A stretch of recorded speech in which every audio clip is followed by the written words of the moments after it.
Alright, let's dive into something that's been bubbling up in the news lately, the latest developments in the Middle East, specifically involving Yemen's Houthis, Saudi Arabia, and Iran.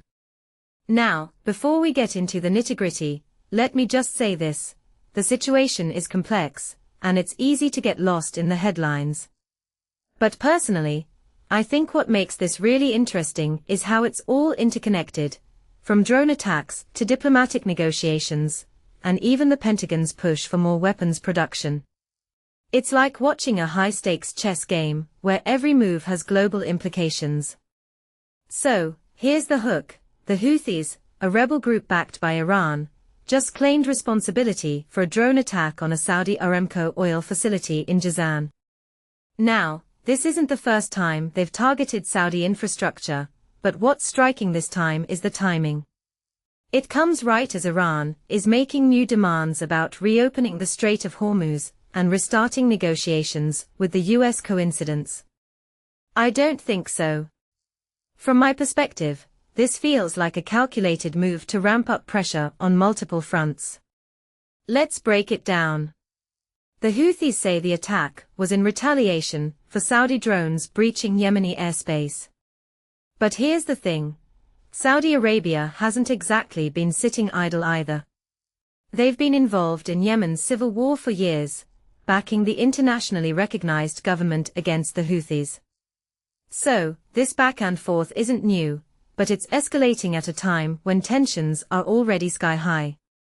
What many people don't realize is that these attacks aren't just about local conflicts. They are part of a larger proxy war between Iran and Saudi Arabia, with the US deeply involved. Now, let's talk about Iran's demands. They are saying negotiations with the US can't resume until the US corrects its behavior. That's a pretty bold statement, right? But if you take a step back and think about it, Iran's position makes sense. They are feeling cornered by US sanctions, the naval blockade, and the ongoing conflict in Yemen. So, they are using the Strait of Hormuz, a critical choke point for global oil supplies, as leverage. This raises a deeper question: how far is the US willing to go to reopen the strait? And what does this mean for global energy markets? A detail I find fascinating is the potential Iran-Oman deal to reopen the strait. Apparently, they are working on a temporary agreement that would allow ships to pass through without fees. But here's the catch: it's tied to restarting negotiations over Iran's nuclear program. This really suggests that the strait isn't just a geopolitical issue, it's a bargaining chip in a much larger game. And the fact that the Gulf Cooperation Council is endorsing this deal shows just how serious it is. Meanwhile, the Pentagon is pushing the US defense industry to ramp up weapons production. Why? Because the conflict with Iran has been draining US stockpiles of advanced missile interceptors. Personally, I think this is a clear sign that the US is preparing for a prolonged standoff, if not an outright escalation. But here's the thing: increasing weapons production isn't just about defense, it's also about sending a message. It's a way of saying, we're ready for whatever comes next. So, where does this leave us?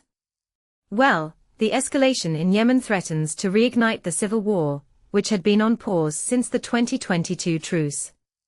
And with Iran and the US locked in a standoff over the Strait of Hormuz, the stakes couldn't be higher. In my opinion, this is a powder keg waiting to go off. But what's really interesting is how all these pieces fit together. It's not just about local conflicts, it's about global power dynamics, energy security, and the future of the Middle East.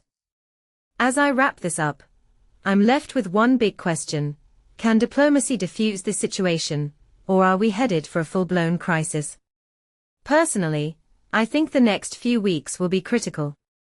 But one thing's for sure: this is a story we'll all be watching closely. What do you think? Let me know in the comments below.